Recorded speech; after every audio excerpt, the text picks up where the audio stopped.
에너지관리기능사 2015년 1회 기출문제 해설하겠습니다. 문제 1번 액체연료 연소장치에서 보염장치, 공기조절장치의 구성요소가 아닌 것은 그랬는데요. 이 보염장치에서 보염은 보가 돕는다 그런 뜻입니다. 염은 불꽃이다. 예, 한자에 익숙하신 분들은 이 도울 보자, 불꽃 염자, 그래서 불꽃을 돕는다. 이런 장치가 보염장치이죠. 화염이 꺼지는 것을 막아주기도 하고 화염의 형상을 예쁘게 모양을 따듬어 주기도 하고 또 분사된 연료와 공기를 혼합을 촉진해서 연소가 잘 되도록 촉진시켜주는 그런 역할도 합니다. 종류가 모두 4가지가 있죠. 바람상자, 이건 윈드박스라고 하는데요. 그리고 버너타일, 컨버스터, 스테빌라이저. 보행기는 컨버스터이고요. 스테빌라이저는 화염 안정기라고 합니다. 그래서 총 4가지가 있는데 윈드박스, 버너타일, 컨버스터, 그리고 스테빌라이저. 영어로 스테빌라이즈 그러면 안정화시키다 그런 동사죠. 그래서 스테빌라이저, 화염이 꺼지지 않도록 안정시켜주는 거, 화염 안정기라고 보시면 되고요. 컨버스터는 컨버스트가 연소시키다라는 영어 단어죠. 컨버스터, 연소기, 연소 보조기, 보염기라고 보시면 됩니다. 그리고 버너타일은 분사가 되는 노즐 주변에 원뿔 모양으로 이렇게 연료가 분사되면 주변에 연소실 안쪽으로 화염이 예쁘게 분사가 되도록 흐트러지지 않도록 주변에 감싸주는 내화 타일 종류라고 생각하시면 됩니다. 그리고 버너 팁은 이런 불꽃을 돕는 게 아니라 바로 연료를 분사하는 노즐입니다. 노즐. 이것은 버너 부품 중에 하나이죠. 정답 한번 확인해 보겠습니다. 3번 버너 팁이 되겠죠. 버너 팁은 버너 노즐 부위를 말합니다.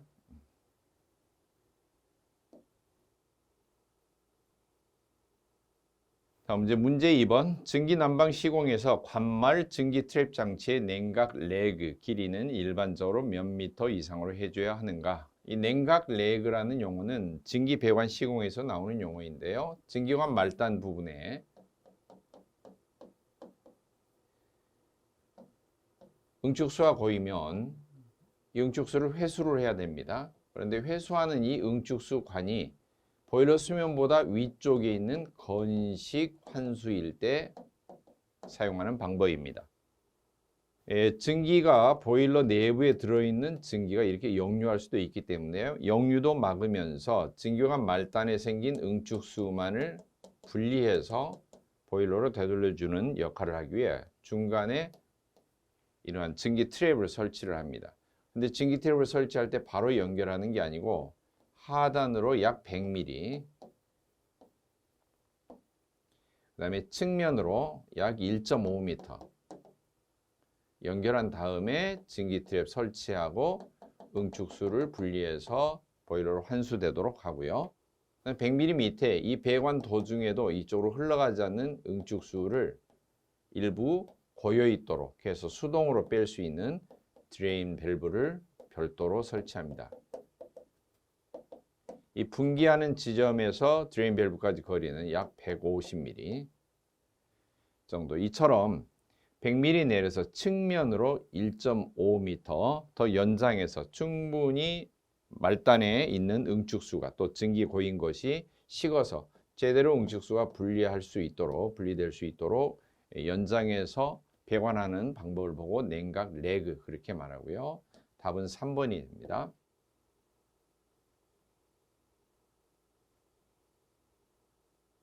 그림을 한번 살펴보도록 하겠습니다. 이런 그림이죠. 증기 주관의 말단에 도달하게 되면은 100mm 이상 밑으로 내린 다음에 측면으로 1.5m 이상 연장해서 배관을 합니다. 그리고 트랩을 달고요. 그리고 응축수, 이 이제 분리된 응축수가 보일러 본체로 수면 위쪽입니다. 건식 환수관은 응축수 환수관이 수면 위쪽으로 연결되어 있는 경우를 건식 환수라고 하는데요. 이처럼 연결하는 방법을 냉각 레그 그렇게 말합니다. 다음 문제 3번. 드럼이 없이 초임계압력 하에서 증기를 발생시키는 강제순환 보일러는, 근데 초임계압 그러면은 임계압을 넘어서는 그런 상태에서 증기를 발생시킵니다. 이런 보일러는 바로 관류 보일러가 있죠. 그리고 특수 열매체 보일러는 물 대신에 다른 액체를 넣는 걸 말하죠. 수은이라든지 또는 석유류 종류인 다우섬, 모빌섬, 카네크롤 이런 종류를 넣은 걸 말하고요. 연관 보일러는 보일러 수 내에 연소가스가 흐르는 관을 삽입해서 가열하는 그런 보일러이죠. 이중 증발 보일러는 간접 보일러라고도 하고요. 보일러 수로 사용하는 물이 너무나 수질이 안 좋을 때, 불순물이 많거나 스케일이 많이 달라붙는 그러한 종류일 때 직접 불을 떼는 방식이 아니고 증류수가 담겨있는 별도의 가열 장치를 놔두고 여기에서 증류수를 끓여서 순수한 증기만 받아서 이 증기관을 물속에 통과시킨 다음에 응축수는 다시 회수하는, 그래서 이 수질이 안 좋은 물을 불을 직접 대지 않고 증기의 열로 간접적으로 가열하는 이러한 보일러를 이중 증발 보일러 그렇게 말하고요. 드럼 없이 초임계압 하에서 증기를 발생시키는 강제순환 보일러는 관류 보일러가 되겠습니다. 문제 4번. 증발량 3,500kgm/h인 보일러의 증기 엔탈피가 640kcal/kg이고 급수의 온도는 약 20도이다. 이 보일러의 상당 증발량은 얼마인가? 이 상당 증발량 구하는 식은 상당 증발량 곱하기 539는 실제 증발량 곱하기 증기 엔탈피 빼기 급수 엔탈피, 이 식에서 구합니다. 열량을 구하는 기본 식의 모양이, 열량은 양, 비열, 온도차, 양비온, 이 기본식을 사용하죠. 열량은 양비온인데 비열과 온도를 곱하면은 세 가지 뜻으로 해석이 됩니다. 잠열로 해석하거나 또는 엔탈피 차이 또는 연료 같으면은 발열량으로 해석을 합니다. 그래서 상당 증발량의 말뜻은 급수를 100도씨로 공급하고 이 급수 100도씨를 끓여서 100도씨의 증기로 포화증기로 만들면서 발생하는 증기를 상당 증발량이라고 합니다. 따라서 100도씨 포화수, 100도씨 끓는 물에서 100도씨 증기로 변할 때는 이게 증발 잠열이 필요하죠. 100도씨에서 물이 끓을 때 들어가는 증발 잠열은 측정하면 539kcal/kg이 됩니다. 그런데 실제 증발 상태에서는 좀 다르죠. 539가 정확하게 들어가지 않죠. 그래서 실제 발생이 되는 증기 엔탈피 빼기 실제로 공급하는 급수 엔탈피. 만약 문제에서 급수 엔탈피가 안 나오면 급수 온도하고 같습니다. 급수 온도하고 엔탈피가 같은 이유는 물 상태에서는 1도씩 올리려면은 물 1kg당 반드시 1kcal씩이 필요하죠. 물의 비열이 바로 1kcal/kg 도시이기 때문에 그렇습니다. 따라서 급수를 20도씨까지 올렸다라고 하는 경우는 벌써 온도 상태가 20도이면은 20kcal/kg을 지금 보유하고 있다. 이런 열량을 지금 머금고 있다. 그런 뜻이죠. 그래서 온도와 엔탈피가 물 상태에서는 똑같습니다. 숫자 자체가 같은 거죠. 자, 그래서 문제를 풀어보면 상당 증발량 상증 곱하기 539는 실제 증발량 실증 곱하기 증엔 마이너스 급엔 이므로 상당 증발량만 구하려면 곱하기 539를 오른쪽으로 이항 정리해서 나누기 이렇게 하면 되겠죠. 자, 그래서 식을 대입하면은 실증 곱하기 증엔 마이너스 급수 엔탈피 나누기 539 한 게 바로 상당 증발량 값이 되겠죠. 자, 그러면은 문제 조건에서 증발량 3,500kg 나와 있으니까요. 실제 증발량 3,500 대입하고 증기 엔탈피 640이죠. 640 빼기 급수 엔탈피는 급수 온도와 같으니까 20.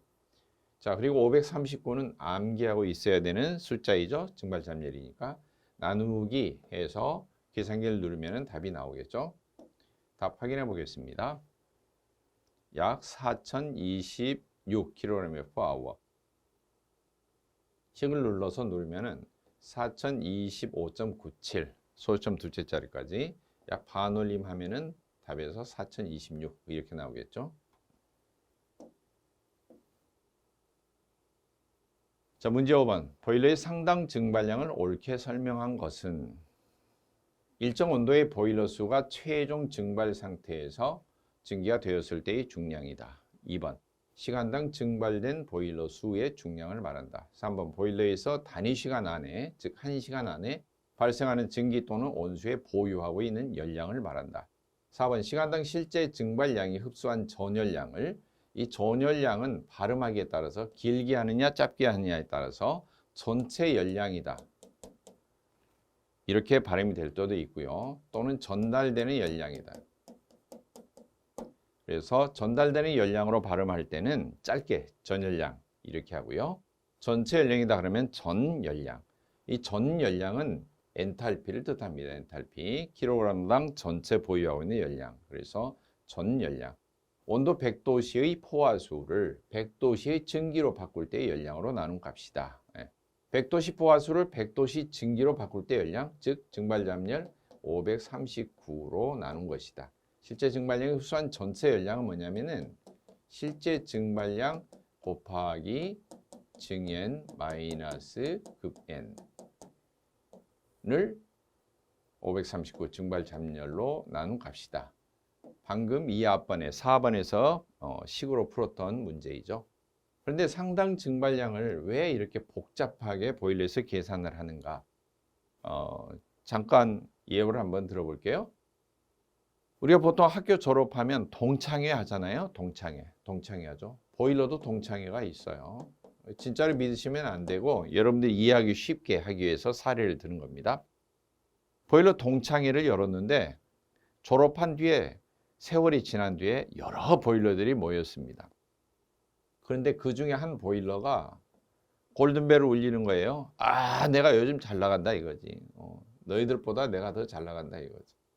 보일러가 잘 나간다는 게 뭐냐? 용량이 크다는 거예요. 시간당 발생하는 증기량이 엄청나게 크다는 거죠. 돈 많이 벌었다는 거죠. 그래서 자랑을 합니다. 그 보일러가 학교 다닐 때는 정말 찌질이었는데 졸업하고 나서 엄청 성공한 거예요. 그래서 친구들이 물어봅니다. 도대체 너는 용량이 어느 정도 되는데 그렇게 골든볼을 울리느냐? 그러니까 이야기할 때 나는 1시간에 증기가 100톤씩이나 나와. 난 100톤짜리야. 친구들이 깜짝 놀랍니다. 그렇게 잘 나가? 나는 50톤 정도밖에 안 되고 나는 10톤 정도밖에 안 되고 이렇게 다 별 볼 일 없는데 너는 100톤이나 돼? 이거 친구들이 다 부러워합니다. 그런데 속 이야기는 전혀 다릅니다. 한쪽 구석에서 그냥 조용히 칵테일 잔 기울이고 있던 보일러가 주목을 받습니다. 그 애는 학교 다닐 때 전교 1등이었거든요. 못하는 게 없거든요. 다재다능하고 친구들이 다 사회 나가면 대단히 성공할 줄로 다 믿고 있었죠. 그런데 그 애는 겨우 10톤이었어요. 친구들이 다 속사정은 모르고 혀를 끌끌 찹니다. 야, 그렇게 잘 나가던 애가 정말 세상 사는 오래 살고 봐야 돼. 저 학교에서 제일 꼴찌하고 마라성이나 피우던 애가 어떻게 100톤이나 될 줄 누가 믿었겠어? 자, 그렇게 생각하는데 사실 숨겨진 이야기는 뭐냐?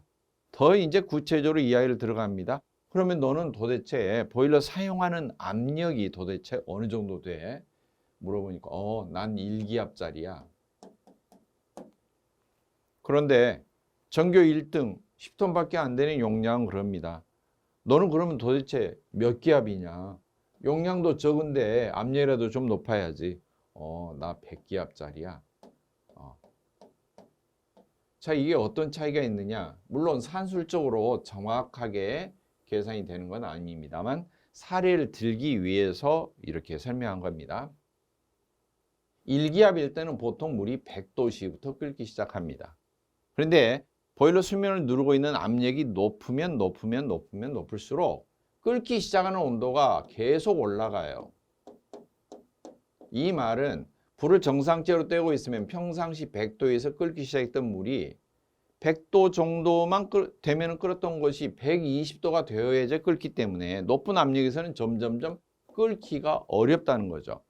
그 말은 나오는 증기량이 발생하기 그만큼 어렵다는 거예요. 1기압에서 증기가 쉽게 나올 수 있었다면 100도에서 끓어서 100기압짜리면은 한참 온도가 뜨거워야지만이 증기가 겨우 나오기 시작합니다. 그렇기 때문에 이 100기압이라는 것은 산술적으로 그냥 보면 1기압보다는 적어도 100배나 힘든 거죠. 물론 정확히는 아닙니다. 그래서 1기압에서 100톤 발생하는 이 증기량은 100기압에서 10톤 나오는 것에 비하면 사실 적은 거예요. 그냥 산술적으로 보면 톤수의 기압 곱해보면요. 이것은 숫자가 1000이 나오죠. 이건 그냥 100이고요. 상황으로 보면은 100에서 1000 그러면 10배는 더 값어치가 있는 증기가 됩니다. 100기압에서 10톤 발생하는 보일러가 사실은 훨씬 더 열량으로 보면 보유하는 열량이나 여러 가지 상황을 놓고 보면 능력치가 더 뛰어난 거죠. 그래서 보일러는 다 사용하는 압력이 다 다르기 때문에 이 보일러의 용량을 계산할 때 보통 우리가 보일러 용량 그러면은 증기 보일러입니다. 가장 많이 사용하는 것이 뭐냐면은 1시간에 발생하는 증발량입니다. 1시간 동안 나오는 증기량이에요. 그런데 방금 보일러 동창의 이야기처럼 1기압에서 그냥 수월하게 증기가 나오는 그 증기량하고 100기압에서 나오는 증기량하고는 전혀 다르죠, 상황이. 그래서 보일러 용량을 객관적으로 비교해 보기 위해서 보일러의 능력치를 객관적으로 비교해 보기 위해서 조건을 1기압 상태로 맞춰 놓고요. 그 다음에 급수도 아예 100도씨 끓기 시작한 물 100도씨 포화수로 공급을 해서 증기 나오는 것은 발생하는 증기는 100도씨의 건포화 증기 100도씨의 포화 증기로 발생이 되도록 조건을 맞춰 놓고 가동을 했을 때 나오는 증기량을 상당 증발량, 상당 증기량 그렇게 부릅니다. 그래서 이 상당 증발량으로 용량을 표시하면은 객관적으로 사실 누구나가 다 수긍할 수 있는 용량 표시 방법이 되겠죠. 금방 비교가 됩니다. 상당 증발량으로만 표시해서 용량을 표시하면 능력치가 몇 배다. 증발량이 실제로 몇 배다. 이게 금방 되겠죠. 그래서 보통 증기량 킬로그램 퍼 시간당. 그래서 이 단위를 사용하고요. 문제 4번에서 푼 것처럼 시간당 실제 증발량이 흡수한 전열량을 온도 100도씨 포화수를 100도씨 증기로 바꿀 때 열량으로 나눈 값. 그리고 상당 증발량 뜻은 100도씨 포화수를 급수로 사용해서 100도씨 포화 증기로 발생할 때 그 나오는 발생하는 증기량을 상당 증발량 그렇게 부릅니다. 답 4번이 되고요. 자, 문제 6번. 수관식 보일러에서 일반적인 특징에 관한 설명으로 틀린 것. 1번 구조상 고압 대용량이 적합하다. 2번 전열 면적을 크게 할 수 있으므로 열 효율이 좋다. 3번 부하 변동에 따른 압력이나 수위의 변동이 적으므로 제어가 편리하다. 4번 급수 및 보일러 수 처리에 주의가 필요하고 특히 고압 보일러에서는 엄격한 수질 관리가 필요하다. 보통 보일러의 특징은 보일러 본체 모양에 따라서 원통형, 커다란 드럼통에 물을 넣고 가열하는 방식이 있고요. 그리고 관에 물을 담아서 그 파이프의 겉면에다 대고 불을 때는 수관형이 있습니다. 이 두 개 보일러의 특징이 180도 완전 반대이므로 한쪽만 정확하게 이해하고 있으면 나머지는 반대말로 바꾸면 됩니다. 원통형의 특징 출발은 뭐냐? 보유 수량이 많다는 거예요. 그런데 거기에 비해서 불을 뗄 때 불이 접촉하는 전열 면적은 좁은 편입니다. 그런데 수관형은 파이프에만 물이 들어있기 때문에 보유 수량이 아주 작습니다. 반면에 불을 떼면 파이프 겉면을 다 감싸고 불이 접촉하기 때문에 그 파이프를 다 찢어서 면적을 계산해 보면 불이 닿는, 불이 접촉하는 전열 면적이 엄청 넓은 편입니다. 따라서 물은 많이 들어있는데 전열 면적이 좁다. 그러면은 정상 가동하는데, 정상 온도가 되어서 증기가 발생하는데 시간이 엄청 오래 걸립니다. 그래서 예열 시간이 길다. 이렇게 되고요. 수관형은 예열 시간이 짧다.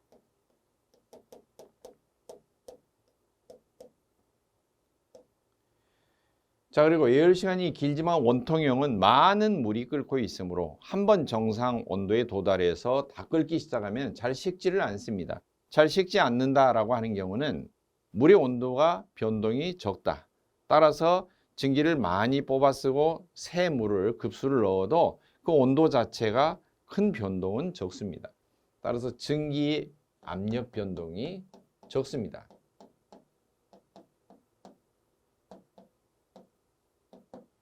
그런데 수간보일러는 물이 적은 반면에 일찍 끓지만 증기가 샥 빠져나가면은 다시 찬물이 얼른 채워지는데 순간적으로 또 식겠죠. 물이 양이 적으니까. 그래서 식었다 끓었다 식었다 끓었다 아주 민감하게 반응을 합니다. 부하 변동에 따라서 압력이나 또는 수위 변동이 심한 편이고 예민한 편입니다. 그래서 압력 변동이 심하다, 크다. 그렇다면은 압력 변동이 작다. 그랬으면 이건 원통형 보일러이고요. 수간 보일러는 이처럼 압력이나 온도 변화가 심하기 때문에 좀 진정시켜야 돼. 사람으로 치면은 너무나 감정 기복이 심한 거죠. 제어하기가 어렵습니다. 편리하다가 아니고.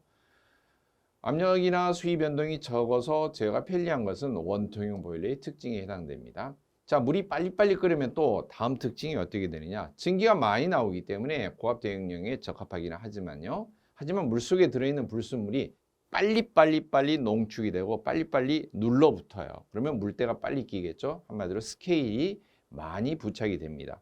그래서 애초에 보일러 본체에 물을 공급할 때 철저하게 급수 처리를 해서 불순물을 제거를 해야지만이 됩니다. 수관형은 급수 처리를 신중하게 하지 않으면은 스케일로 인한 사고가 많이 발생합니다. 과열 사고나 또는 수관 자체가 과열로 인해서 찢어지는 파열 사고가 발생할 수가 있습니다. 답은 3번이 되겠죠. 자, 문제 7번. 증기 압력을 높일 때 변하는 현상으로 틀린 것. 현열이 증대한다, 증발점열이 증대한다. 증기의 비체직이 증대한다, 포화소 온도가 높아진다. 물론 답은 두 가지가 됩니다. 이 문제는 출제자의 의도와 다르게 답이 두 개로 되는데요. 이걸 온도축이라고 하고요. 가로축을 물에 공급하는 엔탈피라고 해봅시다. 킬로그램당 열량, kcal/kg이고요. 자, 그러면 0도, 10도 출발해서 열량을 집어넣으면 물의 온도가 쫙 상승하죠. 그러다가 어느 한 지점에 도달하면 더 이상 상승하지 않습니다. 그리고 열량만 들어가고 온도가 일정하게 유지됩니다. 이 구간은 끓고 있는 중입니다. 끓는 중. 그러다가 어느 지점에 도달하면 다시 온도가 상승하게 됩니다. 자, 그러면 상태를 약간 자세히 살펴보면 온도가 올라가는 걸 멈추고 열량만 들어가는 그 시작되는 지점은 끓기 시작하는 점입니다. 이 상태를 포화수 그렇게 부르고요. 그리고 다시 온도가 상승하는 지점을 다 끓은 상태, 100% 다 끓은, 이것을 포화 증기 또는 건포화 증기 그렇게 부르고요.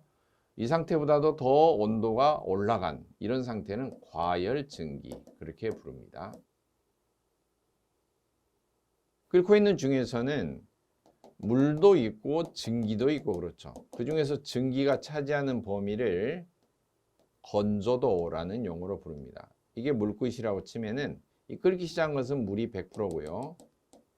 그리고 점점 증기 비율이 많이 발생하죠. 자, 이 네모의 빗금쳐진 부분은 물이 차지하는 비율이고요.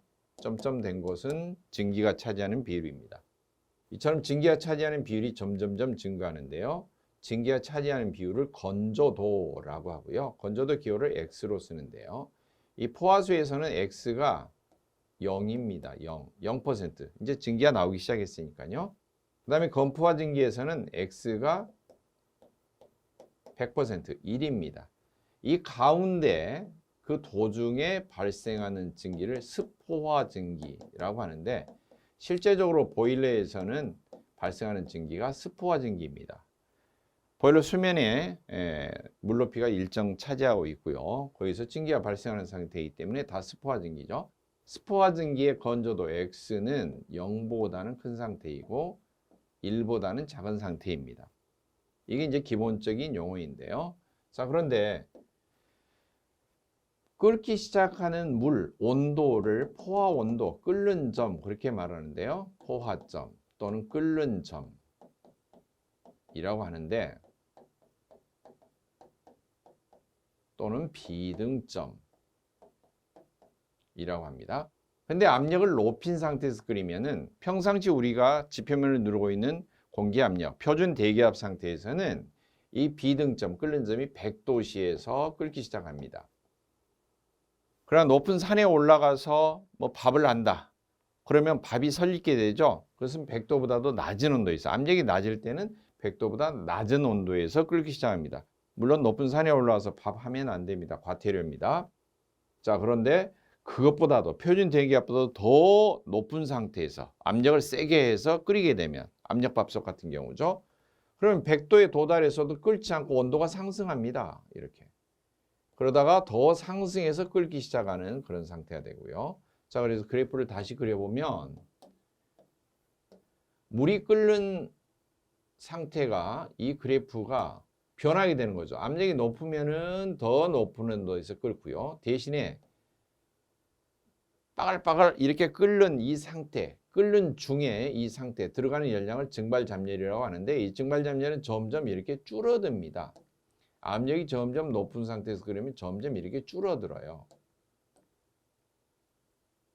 그러다가 어느 한 지점에 도달하면 엄청 압력이 높은 상태에 도달하면 끓기 시작하자마자 증기가 바로 돼버려요. 금방. 그래서 끓는 현상, 보글보글 끓는 현상이 없이 곧바로 물이 증기로 변하는 이런 상태에 도달하게 되는데 이런 상태를 갈 때까지 간 상태라고 합니다. 한계까지 도달한 상태. 한자로 말하면은 다다를 임자, 한계 개자, 임계 상태라고 합니다. 그리고 그때 눌러줬던 압력은 임계 압력, 그리고 그러한 현상이 일어나는 온도는 임계 온도 그렇게 말하고요. 물 같은 경우는 임계 압력이 암기법 2565 숫자 외울 때 225.65 이렇게 하지 마시고 2565 점대고요. kgm/f 제곱센티미터 압력에서 끓기 시작하면 374.15도씨 3741호 도씨가 되어야지만이 이런 현상이 일어납니다. 그래서 물의 임계 압력은 2565, 물의 임계 온도 이런 현상이 일어나는 온도는 37415도씨 이렇게 외우시면 됩니다. 자, 높은 압력에서 끓기 시작하면은 끓기 시작하는 자체 온도가 높기 때문에 100도보다 120도, 150도, 200도, 300도 이렇게 되면은 그 물이 보유하고 있는 현열, 열이 한참 많아지겠죠. 현열은 온도가 변화할 때 흡수된 열이니까요. 그 다음에 두 번째 특징은 증발잠열은 점점 줄어든다는 거예요. 따라서 증발잠열이 증대한다는 틀린 거죠. 세 번째, 증기 비체적은 비자가 어려우면 최적만 생각해 보세요. 최적을 비교하는 게 비체적인데요. 높은 압력으로 증기를 누르면은 세게 증기를 누를수록 비체적이 줄어들겠죠. 최적이 적어지겠죠. 더 단단해진다 이거예요. 증기 최적은 부피는 줄어드는데 무게가 훨씬 무거워지는 거죠. 증기 자체가. 그 다음에 네 번째, 비체이 증대한다 했으니까 감소한다 해야 되는데 틀린 거고요. 네 번째, 포화수의 온도가 높아진다. 포화수 온도. 끓기 시작하는 물을 포화수라고 하는데 높은 온도에서 끓이니까 포화수 온도가 높아진다. 그래서 답은 두 개가 되는 거죠. 2번과 3번 답이 되겠습니다. 자, 문제 8번. 증기보일러의 압력계 부착에 대한 설명으로 틀린 거. 1번 압력계 연결된 관의 크기는 강관을 사용할 때는 안찌름이 6.5mm 이상이어야 된다. 압력계 연결된 관은 강관일 때는 12.7mm 이상으로 되고요. 6.5mm 사용하는 것은 동관일 때는 6.5mm입니다. 동관. 단 동관을 연결관으로 사용할 때는 증기 온도가 210도씨 이하일 때만 사용하고요. 210도씨 초과해서는 안 됩니다. 초과하면은 동관을 사용해서는 안 됩니다. 보기 2번. 압력계는 눈금판, 눈금이 잘 보이는 위치에 부착하고 얼지 않도록 해야 된다. 그리고 압력계 눈금판은 문자판이라고도 하는데요. 바늘이 있으면 숫자가 쓰여져 있는, 글자가 쓰여져 있는 이것을 문자판이라고 그러죠. 문자판의 지름은 기본이 100mm 이상의 것을 사용하되 소형 보일러나 몇 가지 조건을 단서를 만족하는 경우는 60mm 이상으로 해도 됩니다. 보기 3번. 압력계는 사이폰관 또는 동등한 작용을 하는 장치가 부착되어야 된다. 압력계는 보일러에 직접 부착하면 안 되고요. 반드시 이처럼 돼지꼬리 모양으로 구부러진 관을 연결한 다음에 압력계를 연결하도록 되어 있고요. 이 구부러진 관을 사이폰관이라고 하고 그 안에는 물을 채워서 고온의 증기가 직접 압력계로 들어가서 그 뜨거운 열로 압력계가 파손이 되는 것을 방지를 해줍니다. 사이폰관 안에 이 물을 채우는 것은 증기가 밀려 들어올 때 증기가 물을 밀고 들어가면 이 물이 밀려 들어가는 거예요. 그리고 이 물은 80도 이하를 유지하도록 되어 있습니다.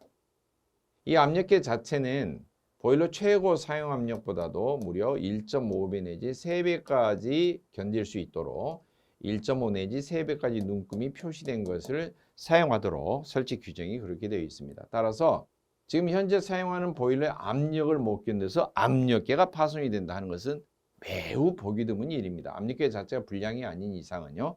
하지만 불량이 아닌 정상적으로 작동되는 압력계라 할지라도 아주 뜨거운 고온의 증기가 들어왔다가 또 식었다가 고온의 증기 들어왔다가 식었다 그러면 열팽창 수축이나 이런 걸로 인해서 그 고온의 증기로 인해서 압력계가 파손이 됩니다. 따라서 고온의 증기가 직접 유입되지 않도록 이처럼 사이폰관이라고 하는 것을, 즉 사이폰관이라고 하는 것을 연결한 다음에 압력계를 연결하도록 되어 있습니다. 자, 압력계 코크는 핸들을 수직인 관과 동일 방향에 놓은 경우에 열려 있는 것이어야 된다. 그런데 답은 물론 1번이 틀리게 되어 있는 건데요. 여기 사이폰관과 또 연결관 상당히 좀 감이 와닿지가 않죠. 그리고 압력계의 코크는 그랬는데 이 압력계 코크는 어디에 달린 걸 말하냐면은 연결관에 달린 코크입니다. 압력계로 증기가 유입되기도 하고 들어가기도 하고 또 차단되기도 하기 위해서 코크를 달아 놓습니다. 또는 볼밸브를 다는데요. 그 핸들이 수직인 관과 수직인 상태에서 열려 있는 구조로 돼 있어야 된다. 이게 상당히 어려운 말이죠. 자, 글씨 때문에 잘 안 보이시겠지만 빨간색으로 한번 그려볼게요. 이처럼 증기관이 있습니다. 증기 헤더에 증기관이 연결되어 있는데 이 공급되는 증기 압력을 알아보기 위해서 압력계를 부착합니다. 압력계 부착하는데 물론 사이폰관이 있어야 되겠죠. 자, 그러면 이 증기관에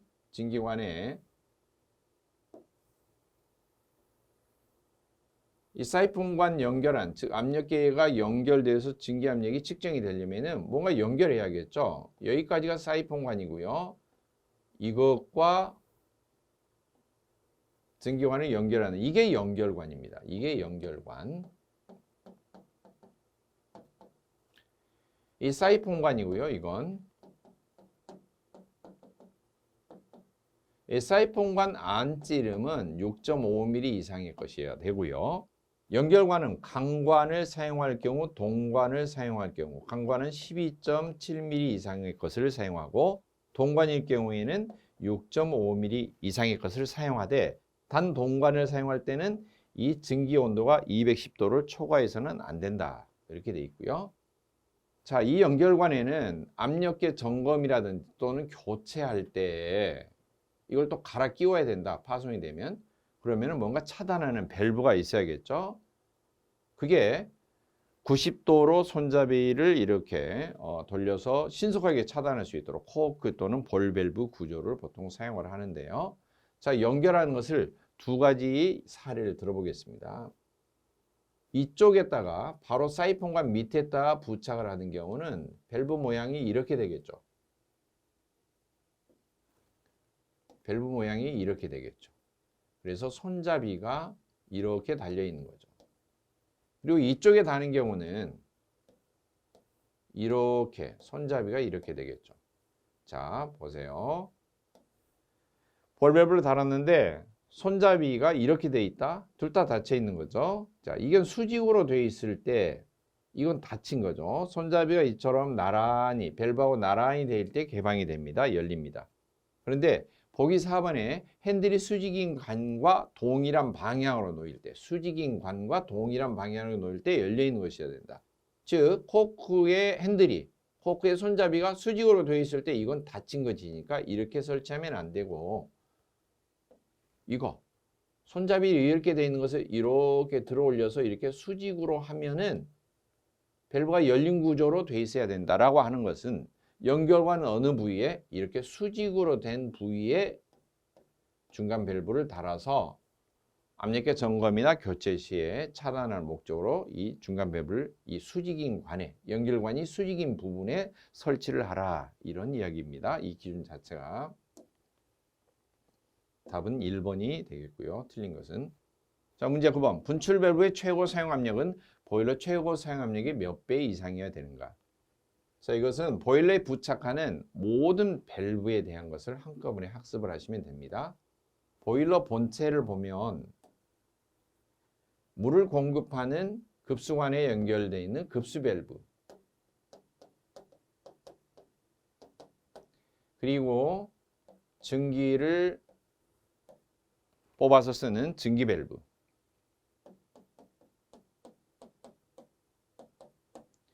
그리고 보일러 밑에 농축된 물, 더러운 걸 빼는 분출 밸브,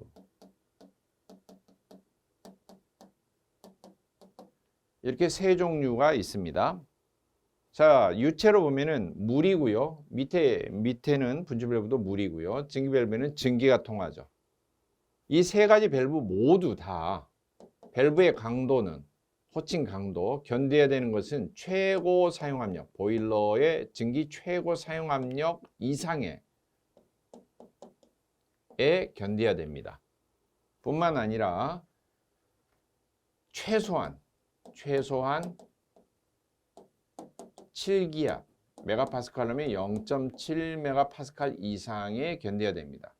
자, 이게 공통이었어요. 그런데 사용하다 보니까 여기는 증기가 있어서 증기 밸브는 증기 압력만 견디면 되지만, 급수 밸브도 수면과 가까이 있어서 증기 압력만 견디면 되지만, 분출 밸브는 증기 압력 플러스 수압까지 견뎌야 돼요. 물 높이에 따른.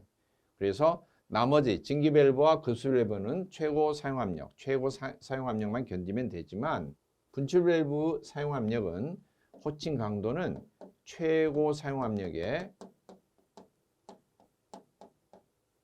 1.25배, 125%까지를 견뎌야 된다. 물론 최소한 0.7메가파스칼은 같은 조건이고요.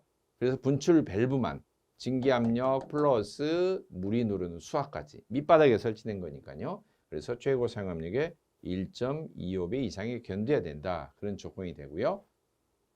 그 다음에 사이즈를 보면, 즉 호칭 구경입니다. 호칭 지름 크기는 급수 밸브는 20A 이상이어야 된다. 그런데 분출 밸브는 한 사이즈가 더 큽니다. 사람도 건강한 사람은 급수 밸브는 어때요? 먹는 걸로, 음식을 먹는 걸로 간주하고요.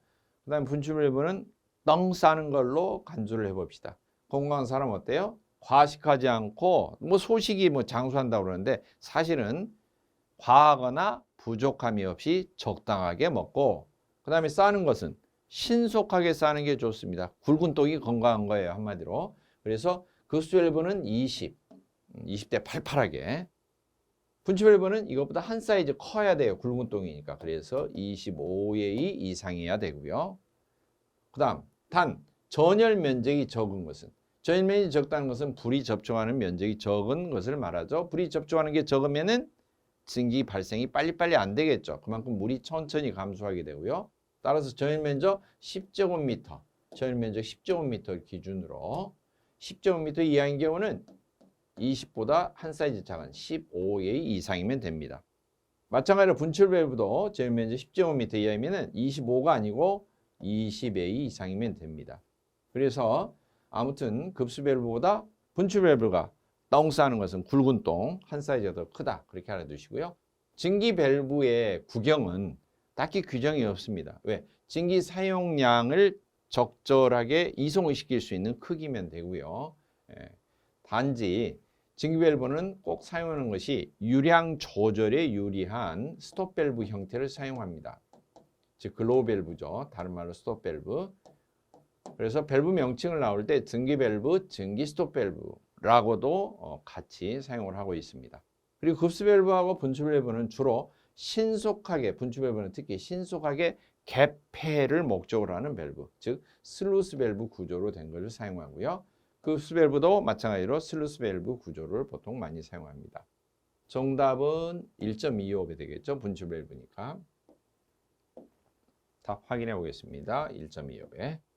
자, 문제 10번. 게이지 압력이 1.557MPa, 이거 대기압이 0.103MPa, 일대 절대 압력은 몇 MPa인가 그랬는데요. 이 절대압은 대기압 플러스 게이지압 이렇게 계산하죠. 물론 계산식을 그냥 외우고 있는 경우는 손쉽게 이걸 풀 수가 있을 거예요. 자, 그렇다면은 대기압은 공기가 누르고 있는 압력이고요. 게이지압은 압력계라고 하는 계측기로 측정한 거예요. 자, 유사한 개념이지만 목욕탕에 있는, 사우나실에 있는 저울을 한번 보죠. 저울은 항상 0을 가리키고 있어요. 바늘이. 만약에 사람이 올라가지도 않았는데 바늘이 이미 돌아가 있다. 그러면은 분명히 손님들이 그럴 거예요. 사장님, 여기 저울 고장 났어요. 그러나 실질적으로 이처럼 자격증 공부해 보신 분, 공학을 공부하신 분들은 알겠죠. 사람 눈에는 안 보이지만 저울 위에 분명히 뭐가 누르고 있다? 표면에 공기가 누르고 있어요. 공기가 분명히 누르고 있는데도 불구하고 바늘은 0을 가리키고 있죠. 그래서 이처럼 일반 압력계도 공기 중에 놔두면 그 공기 압력만큼 바늘이 돌아간다? 그렇지를 않아요. 공기 상태에 그냥 놔두면 대기압이 분명히 있는데도 불구하고 바늘이 항상 0을 가리킵니다. 만약 여기에 사람이 이제 올라갔어요. 사람이 올라가서 발을 딛고 딱 서면은 바늘이 60kgF가 나갔다고 칩시다. 중량이. 그러면 실제로는 어떻게 되느냐? 이 대기압이라는 것은 지표 면적 1제곱센티미터당 1.0332kgF씩 누르고 있죠. 소점 밑에를 제거하더라도 약 1kg 이상이 누르고 있는 거죠. 따라서 저울의 크기를 가로로 20cm, 세로를 30cm 크기라고 해보죠. 그럼 면적 자체가 위에 표면적이 얼마예요? 20 곱하기 30이니까 600제곱센티미터이면은 최소한 이미 공기 무게가 600kgF 이상이 누르고 있는 것입니다. 그래서 실제로 사람이 몸무게 60kg인 사람이 올라가면은 실제 누르고 있는 무게는 공기 무게 최소 600kgF 더해서 660kg이 누르고 있는 셈입니다. 이게 바로 절대압의 개념입니다. 절대압은 대기압 누르고 있는 압력에 플러스 계측기로, 일반 압력계로 측정해서 바늘이 돌아간, 바늘이 올라간 그 압력을 더한 것이 바로 절대압이다 라고 하는 거죠. 따라서 게이지압이 1.57이고 대기압이 0.103이면은 1.57 플러스 0.103 하면은 답이 나오겠죠. 이 정도면은 수험자들은 공학용 계산기를 사용할 수 있으니까 뭐 초등학생들도 뭐 요즘 초등학생들 수학 실력 무시하는 거 아니지만 1.57 더하기 0.103을 계산기를 사용해서 눌러서 답을 하시오. 그러면 다 맞출 수가 있겠죠. 자, 답은 1.673 이렇게 되겠죠. 문제 11번. 전기 또는 온수 보일러로서 여러 개의 섹션을 조합해서 제작하는 보일러는, 이 섹션은 번역하면 조각입니다. 조각. 그래서 이런 보일러를 섹션으로, 조각으로 조합해서 제작하는 보일러를 섹션 보일러라고 하고요. 주철제 보일러가 여기에 해당됩니다. 이 주철이라고 하는 경우는 원래 철이라고 하는 순철을 더 단단하게 하기 위해서 뭔가 첨가를 해서 만든 것을 말하는데요. 첨가해서 강한 철을 만든 것을 보통 강철 그렇게 말하죠. 인류 역사상 청동기 시대에 지나고 철기 시대에 도입할 때 우리나라 역사로 하면은 부여죠. 부여 말기에 등장하는 왕자 하나 있죠. 고주몽 왕자. 고주몽 왕자 썼던 강철검, 모팔모 대장쟁이가 만들어줬지 않습니까? 철에다 뭘 첨가했어요? 탄소, 숯가루. 탄소를 첨가했어요. 그래서 강한 철이 됐습니다. 강철의 대명사 탄소강이죠. 탄소를 적게 넣은 것은 저탄소강, 탄소를 많이 넣으면 고탄소강. 탄소를 최소 2% 이상 많이 넣어서 정말 주체할 수 없이 많이 집어넣으면 주철이 됩니다. 그러니까 주철은 엄밀히 말하면은 탄소강에서 탄소가 엄청 많이 든 거죠. 자, 이러면은 특징이 어떻게 달라지느냐? 탄소가 많이 들어가면은, 탄소가 많이 들어갈수록 점점 단단해집니다. 그리고 용접이 안 돼요. 잘 녹지를 않아. 용접을 하면은 눌러붙지를 않습니다. 그래서 제작을 할 때 용접해서 제작하는 건 어려워요. 단단해서 충격에 약하고요. 대신에 부러지기가 쉽습니다. 한마디로 깨지기 쉬운 거죠. 근데 탄소가 적게 들어있는 것은 단단하긴 하지만은 휩니다. 깨지지 않고. 그래서 일반 보일러는 철판을 휘어서, 그리고 그 철판을 군데군데 용접을 해서 제작합니다. 그러나 주철은 용접이 되지 않기 때문에 쇳물을 녹여서 그 쇳물을 틀에 부어서 식빵 찍듯이 다 조각조각 찍어서 조립을 합니다. 기다란 볼트로 해서, 장 볼트로 해서 꽉꽉꽉 조여서 조립을 하고요. 따라서 주철제 보일러를 섹션 보일러 이렇게 말하고요. 대신에 주철의 특징이 충격에는 약하지만 처음부터 서서히 열에 계속 가열하면 잘 녹지 않는 상태이기 때문에 열에도 잘 견딥니다. 단 뜨겁게 열받아 있을 때 갑자기 확 식히면, 차가운 물을, 냉수를 확 급수를 하면은 갑자기 수축이 되면서 균열이 갈 수가 있죠. 그런 것은 약하지만 일반적으로 불 자체를 견디는 것은 잘 견디고요. 또 하나는 부식이 잘 되지 않아요. 특징이. 불고기집에 고기 구워 먹는 불판, 소뚜껑, 삼겹살 다 주철이죠. 주철. 오래 사용해도 잘 부식이 되지 않습니다. 녹슬지 않습니다. 하나, 조각을 조립했기 때문에 틈새가 누설이 되기가 쉽죠. 그래서 고압용으로는 부적합합니다. 고압으로는 사용하지 못하고 주로 저압용으로, 그래서 온도를 뜨겁게 높이지는 못하고 주로 난방용으로, 저압 난방용으로 주로 많이 사용하고요. 고압용으로는 부적당한 보일러입니다. 하지만 부식이 잘 되지 않고 녹슬지도 않고 그냥 충격을 주지만 않는다면은, 즉 급열, 급냉 이렇게 하지만 않는다면은 오랫동안 사용할 수가 있습니다. 주철제 보일러, 섹션, 조각이라는 뜻입니다. 주물 제작을 행한다. 자, 문제 12번. 연소용 공기를 노의 앞에서, 노는 연소실을, 화로를 말합니다. 연소실. 연소실 앞에서 불어 넣어서 공기가 차고 깨끗해서 송풍기 고장이 적고 점검 수리가 용이한 보일러의 강제 통풍 방식은, 이 통풍은 연소용 공기를 공급을 하고 연소가 된 가스가 다 열 전달하고 난 다음에 배기가스가 되면 배기가스를 굴도로 이렇게 배출하는 그 흐름 자체를 통풍, 바람이 통한다 이거죠. 통풍 이렇게 부릅니다. 통풍은 자연 통풍과 강제 통풍으로 구분합니다. 보일러가 있으면은 보일러 연소실에서 연도를 거쳐서 굴뚝으로 이렇게 배출이 되죠. 이처럼 공기가 들어갈 때 저절로 들어가고 굴뚝으로 저절로 나가게 한다. 이건 그냥 자연 통풍이에요. 자연 통풍 특징은 송풍기가 있다? 없습니다. 송풍기가 없다. 그러면은 송풍기가 설치된 보일러는 뭐냐? 강제 통풍이라고 해요. 송풍기가 있다. 자, 그런데 송풍기가 연소실, 노 앞에가 송풍기가 있어요. 그러면 압입 통풍이라고 하고요. 그 다음에 굴뚝 직전에 연도 측에 설치가 돼서 빨아들입니다. 이것은 흡입 통풍이라고 하고요. 같은 말로 유인 통풍이라고도 합니다. 유인 통풍.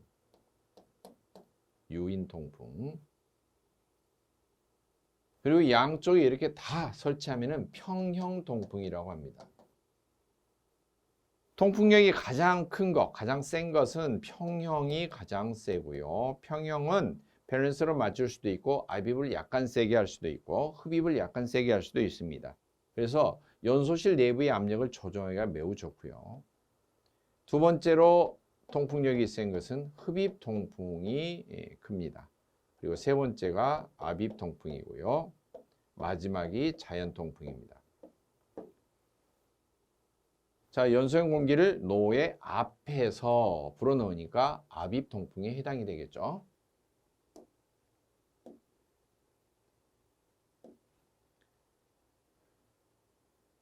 자, 해설 읽어보시고 참조하시면 되겠죠.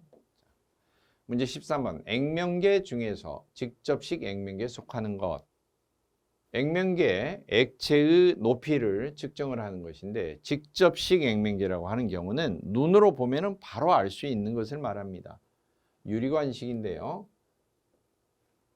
저장 탱크나 또는 수조 측면에 유리관을 붙이는 거죠. 보일러 본체에 붙어 있는 게 바로 유리수면계이죠.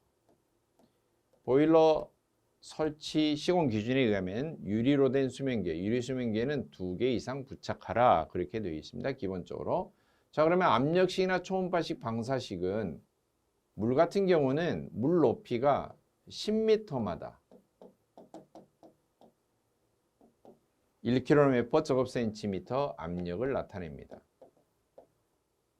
그래서 이 밑바닥에 압력계를 대신 설치하면은 물 높이가 어느 정도 차 있는지, 물탱크 속에 물이 얼마나 차 있는지 알아볼 수가 있죠. 하지만 계산을 해내야죠. 바로 보면은 머릿속에서 이미 암산이 됐지만 그 과정은 암산을 한 거고요. 그냥 눈으로 보면 직관식으로 아, 물이 이만큼 있네 라고 바로 알 수 있는 게 아니라 압력을 다시 높이로 환산을 해야 되는 거죠. 계산 과정을 거치는 거죠.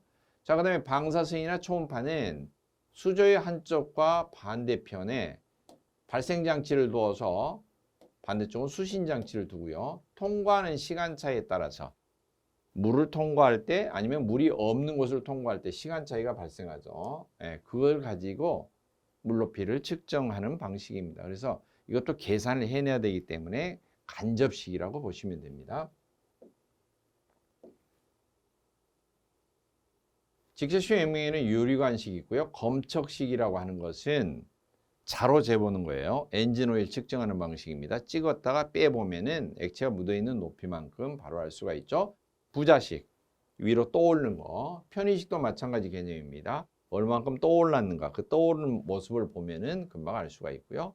간접식에는 차압식, 변위식, 기포식, 전기장식, 초음파식, 방사선식, 압력식 여러 가지 종류가 있습니다. 문제 14번. 보일러 자동 제어 신호 전송 방식 중에서 공기압으로 신호 전송하는 특징 설명으로 틀린 거 그랬는데요. 공기압력, 그리고 유압식, 그리고 전기식 이렇게 세 가지 방식이 있습니다. 자동 제어에서 신호 전달하는 게 공기압, 유압, 전기식 이렇게 있습니다. 공기압식은 가장 큰 특징이 뭐냐? 시간 지연이 있어요. 전달하는데 시간이 빨리빨리 이렇게 전달이 안 되고요. 대신에 폭발 염려라든지 인화 이런 염려가 별로 없죠. 안전하다. 그리고 멀리 전송이 안 됩니다. 공기의 압축 상태를 가지고 신호를 전송하는 그런 방식이기 때문에 관 내부의 공기 압력이 아무리 멀리 있으면은 아무리 이쪽에서 눌러줘도 끝에 가서는 그 압력 변화 자체가 너무나 미미하기 때문에 잘 발생이 신호 전송이 잘 안 됩니다. 그 다음에 유압은 특징이 조작력이 강대하다, 힘이 좋다, 강하다.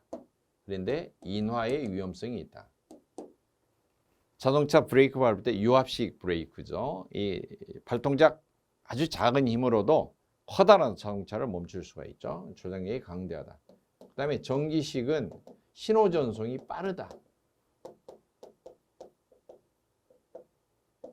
그리고 신호 전달 거리가 멀다. 아주 멀리 복잡한 신호도 전송이 가능하다.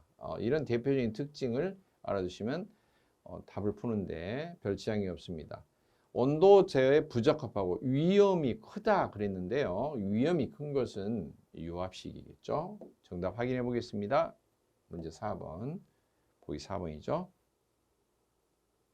문제 15번. 보일러 자동 제어에서 급수 제어의 조작량은 그랬어요. 급수 제어.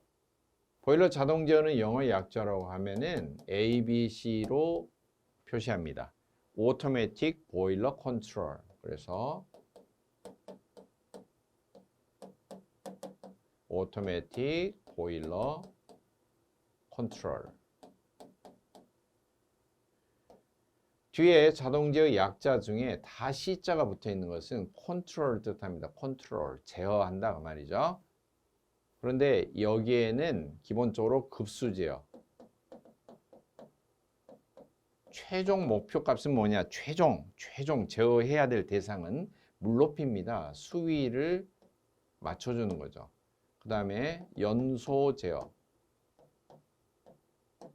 불 떼는 것을 말합니다. 증기 온도라든지 또는 연소실 내부의 노내압을 조정한다든지. 그 다음에 증기 온도 제어.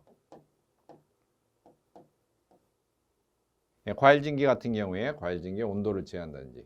그 다음에 기타 나머지 기타 제어. 기타 제어는 로컬 제어라고 합니다. 로컬. 중앙방송이 아니고 지방방송 그러면 로컬 방송 그렇게 말하죠.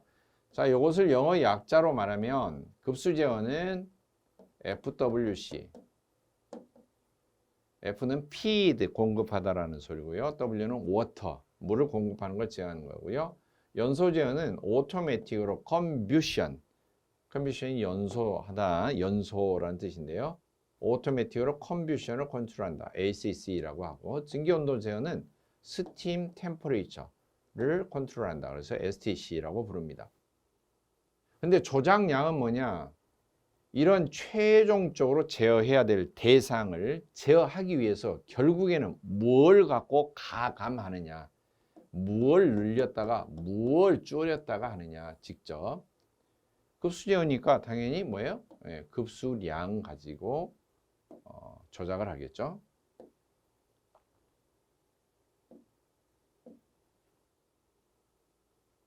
자, 17번. 분진가스를 방해판 등에 충돌시키거나 급격한 방향 전환 등에 의해서 매연을 분리 포집하는 방식은 매연이나 또는 미세한 재, 연소실에서 나와서 타고 남은 그 미세한 재 같은 경우 또는 매연을 굴뚝으로 방출을 하면 대기 오염이 되겠죠. 그래서 이것을 걸러줘야 됩니다. 이런 걸 전부 다 집진장치라고 합니다. 집진장치.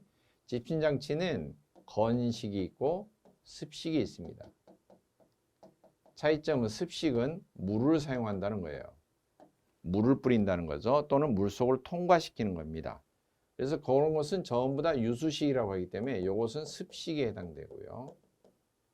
건식에는 종류가 뭐가 있느냐? 지금 문제 설명되는 보기 중에 있는 중력식,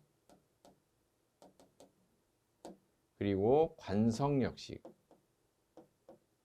그리고 여과식, 그리고 원심력식, 원심식이라고도 합니다. 그 다음에 전기식, 이런 종류가 있는데요. 중력식은 말 그대로 배기가스가 빠져나가면은 배기가스 중에 섞여 있는 재나 이런 성분은 결국에는 가스보다 무거우니까 밑으로 떨어질 거 아니에요. 떨어질 때까지 지쳐서 제가 떨어질 때까지 기다리는 거죠. 연도를 길게 해서 사용하는 방식이 중력식이고요. 그 다음에 관성력식은 관성의 힘을 이용하는 거죠. 한번 움직이려고 하는 물체는 어때요? 계속 움직이려고 하고. 그렇죠. 그래서 보통 자동차 같은 경우도 이렇게 고속도로를 달리면은 바깥쪽으로 쏠리잖아요. 또는 급격히 달리다가 확 꺾으면 어때요? 꺾기가 어렵죠. 달리던 방향으로 힘이 쏠리죠. 이런 것을 이용하는 건데요. 도중에 배기가스가 빠져나가는 도중에 이런 방해판을 두면은 배기가스가 빠져나가다가 가스는 가벼우니까 슉 돌아가고요. 먼지나 재 같은 경우는 방해판에 부딪히면은 더 이상 진행을 못하고 톡 떨어져요, 밑으로. 그래서 집진통을 놔두면 되고요. 이런 것이 관성력식입니다. 그 다음에 여과식은 백필터, 주머니를 사용하는 거예요. 집에 있는 진공청소기하고 똑같습니다. 먼지 주머니. 이 백은 흰 백이 아니고요. 백이란 소리예요. 필터백을 사용한다. 백필터 방식. 여과 주머니라고도 하고요. 그 다음에 원심력식은 가스가 들어오면은 밑으로 회전을 시켜요. 그리고 가운데 통, 네 통을 두어서 가운데 통으로 이렇게 올라가도록 합니다. 빠져나가게 하고요. 집진통을 두어서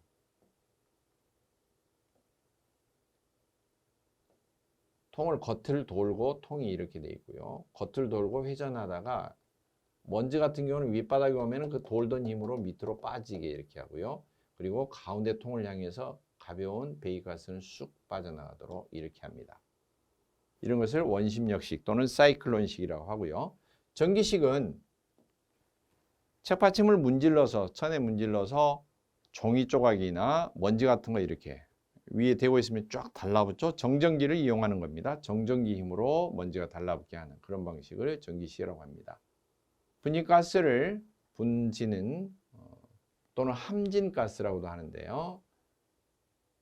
먼지가 포함된 가스를 방해판에 충돌시켜서 급격하게 방향 전환을 시켜서 먼지는 걸러지고 배기가스만 빠져나게 하는 방식, 관성력식이라고 보시면 되겠습니다.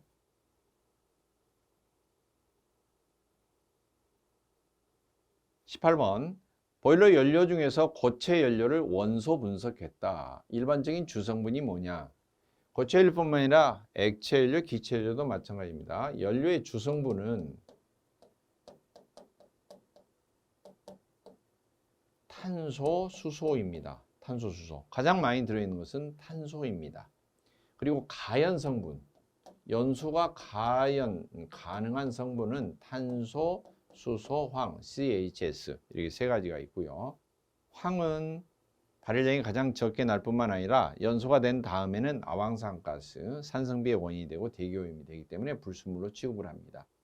그래서 가장 중량상으로 많이 들어있는 게 고체든 사실 액체든 기체든 간에 가장 무게상으로 봤을 때는 탄소 성분이 가장 많이 들어있다.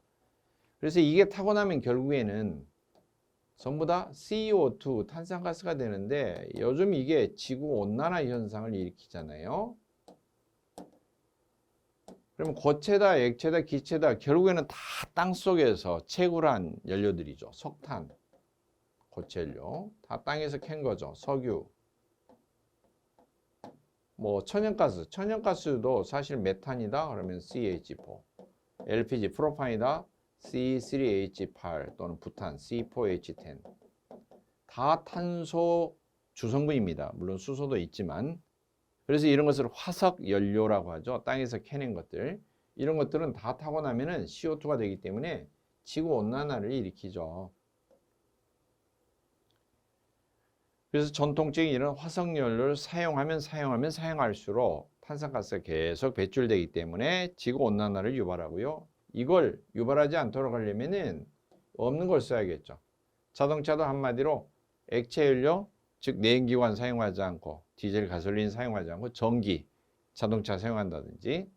그러면 전기를 생산하는 것은 굳이 화력발전소에서만 전기를 만드는 게 아니니까요. 수력발전도 있고 태양열, 뭐 태양광 또는 조력 또는 풍력 여러 가지 다른 형태의 대체 에너지를 사용해서도 전기를 얼마든지 만들 수가 있죠. 답은 탄소가 되고요. 이것 이외에 고체연료의 성분 가운데는 수소 약간 들어있고요. 황 성분 들어있고 특히 이제 회분이라고 그래서 회는 재가 되는 성분을 말해요. 잿빛 색깔을 회색 그렇게 말하잖아요. 재가 되는 성분을 회분 그렇게 말하는데요. 고체연료는 다 포함되어 있지만 탄소가 가장 많이 들어있다. 이렇게 생각하시면 됩니다. 문제 19번 보일러에 사용되는 열 교환기 중에서 배기가스의 폐열, 버리는 열을 이용하는 교환기가 아닌 것. 배기가스 열을 흡수해서 열 효율을 더 높여주는 장치가 있죠. 그게 폐열 회수 장치죠. 폐열 회수 장치는 설치된 순서대로 연소실부터 보면은 연소실 거쳐서 연도 빠져나갈 때 과열기, 제열기, 절탄기, 공기예열기, 그래서 연돌로 나가죠. 연돌에 가장 가까운 쪽 공기예열기, 연소실에 가까운 쪽 과열기죠. 과제절공. 과열기, 제열기는 뜨거운 배기가스 때문에 부식이 많이 일어나고 고온 부식. 절탄기, 공기예열기는 온도가 좀 식은 상태에서 부식이 일어나죠. 물론 일으키는 주 원인은 고온 부식은 연료 중에 바나듐, 저온 부식은 연료 중에 황성분, S성분이죠. 따라서 과제 절공에 해당이 없는 거 방열기죠. 방열기는 라디에이터로 실내의 난방을 위해서 열을 방출하는 난방기죠. 방열기, 라디에이터. 이거는 폐열 회수 장치가 아니죠.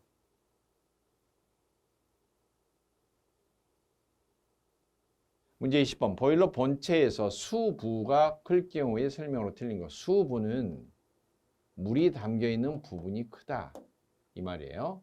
물이 많이 담겨 있는 거죠. 물이 많이 담겨 있으면은 원통형 보일러의 특징과 같죠. 처음에 끓을 때는 시간이 오래 걸려요. 증기 발생할 때까지는 시간이 오래 걸립니다. 예열 시간이 오래 걸려요. 하지만 한번 다 끓고 나면은 압력이나 온도 변화가 적습니다. 워낙 많은 물이 데펴져 있기 때문에 따라서 압력 변화가 크다 그러면은 안 되겠죠. 압력 변화가 작다. 그리고 물이 천천히 끓기 때문에 열 효율이 낮습니다. 빨리빨리 끓여서 많은 열을 순식간에 빨아들일 수가 있어야 되는데 보유 수량이 많으므로 한번 터지면은 그 물로 인해서 파열 시 피해가 큽니다. 물론 물난리가 나서 피해가 큰다는 건 아니고요. 보일러 내부의 물의 온도는 일반적인 100도가 아니에요. 대기압보다 훨씬 높은 상태에서 증기를 발생시키기 때문에 100도씨 이상이 되죠. 그러나 이게 파열이 되면 밖으로 나오면은 보일러 바깥쪽은 현재 그냥 대기압 상태이잖아요. 대기압 상태가 되면은 100도씨 이상의 물은 물로서 존재할 수가 없죠. 순식간에 다 뭐가 될까요? 증기가 돼요. 그러니까 기계실 내부가 완전히 압력밥솥 스팀으로 다 둘러싸이는 것이다 라고 생각하시면 되죠. 그래서 그 많은 대량의 증기 때문에 피해가 많이 발생하고 인명피해도 발생할 수가 있죠. 답은 1번 압력 변화가 크다 그랬으니까 틀린 건 설명이 되겠죠.